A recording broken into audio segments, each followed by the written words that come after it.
রেলপথ, জলপথ বা সড়কপথ যেখানে হোক না কেন মানুষকে চলাচল করতে হয়।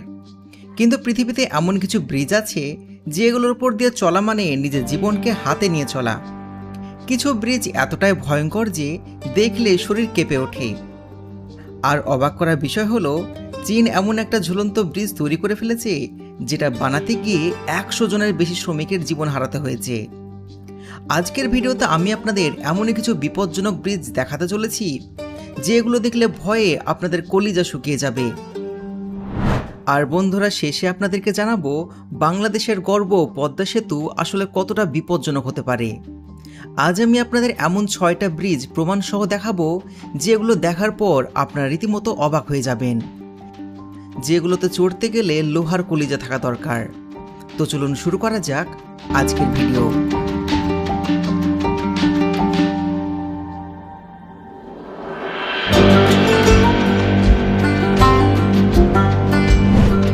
নাম্বার 6, এটি পৃথিবীর এমন একটা রাস্তা যা ফ্রান্সের দুটো আইল্যান্ডকে একসঙ্গে যুক্ত করেছে। এই রাস্তাকে প্রকৃতির এক ভয়ঙ্কর রূপ বলা হয়ে থাকে, কারণ পৃথিবী তার ক্ষমতার সাহায্যে এই রাস্তাকে দিনে 2 বার করে ঢেকে দেয়। অর্থাৎ কিছু সময়ের জন্য এই রাস্তা পুরোপুরি গায়েব হয়ে যায়। আসলে দিনে 2 বার জোয়ার ভাটা হয়, আর জোয়ারের সময় সম্পূর্ণ রাস্তায় পানি ভরে যায়। এটি সত্যি পৃথিবীর একটা ইউনিক ও সুন্দর দৃশ্য। এই রাস্তাটি 4.5 কিলোমিটার লম্বা এবং এটি অত্যন্ত বিখ্যাত একটা ন্যাচারাল ওয়ান্ডার, যেখানে প্রতি বছর অনেক মানুষ ভ্রমণ করতে আসে। এই রাস্তা দিয়ে দিনে সব সময় চলা যায় না, কারণ যখন পানি চলে আসে তখন এই রাস্তাকে বন্ধ করে দেয়া হয়। এই রাস্তা দেখতে যতটা সুন্দর ঠিক ততটাই বিপজ্জনক। একবার চিন্তা করে দেখুন, যদি আপনি রাস্তার মাঝখানে আটকে যান আর জোয়ারের পানি চলে আসে, তাহলে কি হতে পারে? সমুদ্র আপনাকে ডুবিয়ে দেবে। তো বন্ধুরা, তাহলে কি আপনি এই রাস্তায় ভ্রমণ করতে চাইবেন? অবশ্যই কমেন্টে জানাবেন। নাম্বার 5, বন্ধুরা, সাইবেরিয়ার এই ব্রিজ পৃথিবীর সব থেকে বিপজ্জনক ব্রিজগুলোর মধ্যে একটি, আর এটি সম্পূর্ণ কাঠ দিয়ে তৈরি করা হয়েছে। এখানে মানুষ খুব একটা যাতায়াত করে না। মাটি থেকে প্রায় 40 থেকে 50 ফুট উঁচু এই ব্রিজে যখন আপনি উঠবেন, তখন এমনিতেই আপনার পা কাঁপতে শুরু করবে, কারণ এটি অনেক পুরাতন একটা ব্রিজ। এই ব্রিজ বানাতে যে কাঠের তক্তা ব্যবহার করা হয়েছিল সেগুলো এখন অনেক বেশি দুর্বল হয়ে গেছে।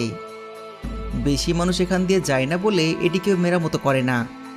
এর জন্য এই ব্রিজে ওঠার সময় সবসময় জানের ভয় থেকে যায়। যাদের সাহস নেই তারা এই ব্রিজে যায় না। অনেক সরু রাস্তা হওয়ার কারণে সবসময় সাবধানে চলার প্রয়োজন পড়ে, কারণ যদি একটু ভুল হয়ে যায় তাহলে সোজা নিচে নয়, একেবারে উপরে চলে যাবে। একবারে উপরে মহান সৃষ্টিকর্তার কাছে চলে যাবে। নাম্বার 4, এটি পৃথিবীর একমাত্র এমন রাস্তা যেটা আস্ত একটা বিল্ডিংয়ের মধ্য দিয়ে গিয়েছে, আর এই বিল্ডিংয়ের ওপরে নিচে মানুষও বসবাস করে। এটি দেখার পর কোনো সায়েন্স ফিকশন সিনেমার দৃশ্য মনে হবে, কিন্তু এটা কোনো মুভি নয়। এটি হলো জাপানের টেকনোলজি। জাপানের সরকারকে এখান দিয়ে রাস্তা তৈরি করতে হতো, কিন্তু এই বিল্ডিংটা অনেক দামি ছিল, কিন্তু এখান দিয়ে রাস্তা করা দরকার ছিল। তাই জাপানের সরকার ডিসিশন নেন এই বিল্ডিংয়ের ভিতর দিয়ে রাস্তা তৈরি করা হবে। হাজার হোক জাপানের বুদ্ধি। এর জন্য রাস্তাকে সরাসরি বিল্ডিংয়ের মধ্যে দিয়ে বানানো হয়েছে। এই পুরো বিল্ডিংটি জাপানের একটা বিখ্যাত কোম্পানি অফিস। এই ব্রিজটি বিল্ডিংয়ের 5ম থেকে 7ম তলা ভেদ করে চলে গিয়েছে। আর অবাক করা বিষয় হলো, জাপানের সরকার এই বিল্ডিংয়ের মালিককে রাস্তা ব্যবহারের জন্য প্রতি মাসে রীতিমতো ভাড়া দিয়ে থাকে। নাম্বার 3, বন্ধুরা, আমাদের শহরে অনেক ধরনের বিজি ইন্টারসেকশন থাকে, যেগুলো এত জ্যাম লেগে থাকে যে ড্রাইভ করার সময় অনেক রাগ উঠে যায়। যদি আপনারও এরকম হয়ে থাকে তাহলে আপনি চীনের সাংহাই শহরে কোনো সময় ড্রাইভ করতে চাইবেন না। প্রক্সি ভায়াক্ট দুনিয়ার সবচেয়ে বড় এবং ব্যস্ততম ইন্টারচেঞ্জগুলোর মধ্যে একটি। এখানে টোটাল 5টি লেভেলের সেতু রয়েছে, যা দুটো হাইওয়েকে এক করেছে। পৃথিবীর সবচেয়ে বড় ইন্টারচেঞ্জগুলোর মধ্যে এটি একটি। এখানে এত পরিমাণ ভিড় হয় যে প্রতি ঘন্টায় হাজার হাজার গাড়ি এখান দিয়ে যাতায়াত করে। সবচেয়ে মজার বিষয় হলো, এই রাস্তাটি সম্পূর্ণ টোল ফ্রি। সরকার এখানে কোনো রকম টোল বসায়নি। একবার চিন্তা করে দেখুন, আমাদের দেশে যদি এরকম রাস্তা করা যায় তাহলে তো টোল দিতে দিতেই মানুষ পাগলা হয়ে যাবে। এই রাস্তায় যাওয়ার আগে এই রাস্তার ম্যাপ সম্পর্কে আপনাকে ভালো করে জানতে হবে, না হলে আপনি এই গোলকধাঁধায় পুরোপুরি হারিয়ে যাবেন। বাংলাদেশের পদ্মা সেতু কয়েক বছর আগে উদ্বোধন হয়েছে, আর সেখানে নির্দিষ্ট টোল বসানো হয়েছে। টোল বসানোর এই সিদ্ধান্ত কি ঠিক ছিল নাকি ভুল? আপনাদের মতামত কমেন্টে জানাবেন।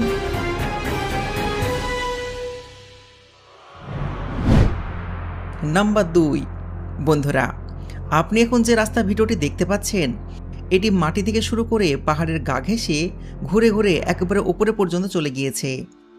এই রাস্তাটি 15 কিলোমিটার লম্বা এবং প্রায় 1000 ফুট উঁচুতে গিয়ে শেষ হয়েছে। এই রাস্তায় ড্রাইভ করার সময় আপনি 100টির বেশি ইউটার্ন দেখতে পাবেন, যার ফলে বিপরীত দিক থেকে আসা গাড়িকে আপনি কোনোভাবেই দেখতে পাবেন না। এই রাস্তায় ড্রাইভ করা মানে হলো নিজের জীবনকে হাতে নিয়ে চলা। এই রাস্তার কিনারায় সেফটি ব্যারিয়ার আছে ঠিকই, কিন্তু যদি আপনার গাড়ির স্পিড অনেক বেশি থাকে কিংবা অনেক যদি কম থাকে, তাহলে আপনাকে খাদে পড়া থেকে কেউ বাঁচাতে পারবে না। তবুও এই রাস্তা দিয়ে দিনে কয়েক হাজার গাড়ি ওঠাচলা করে। যারা জীবনে ভয় পায় না, তারাই এই রাস্তা দিয়ে সহজে চলতে পারে। আমাদেরকে যদি বলা হয় এই রাস্তা দিয়ে চলতে, তাহলে তো আমরা ভয়ে মরে যাব। তো বন্ধুরা, এই রাস্তা যদি আপনাকে ড্রাইভ করতে দেওয়া হয়, আপনি কি পারবেন? অবশ্যই কমেন্টে জানাবেন। নাম্বার 1, এই ব্রিজটি বানানো হয়েছে বিজ্ঞান ও টেকনোলজির একটা চরম সমন্বয়ে।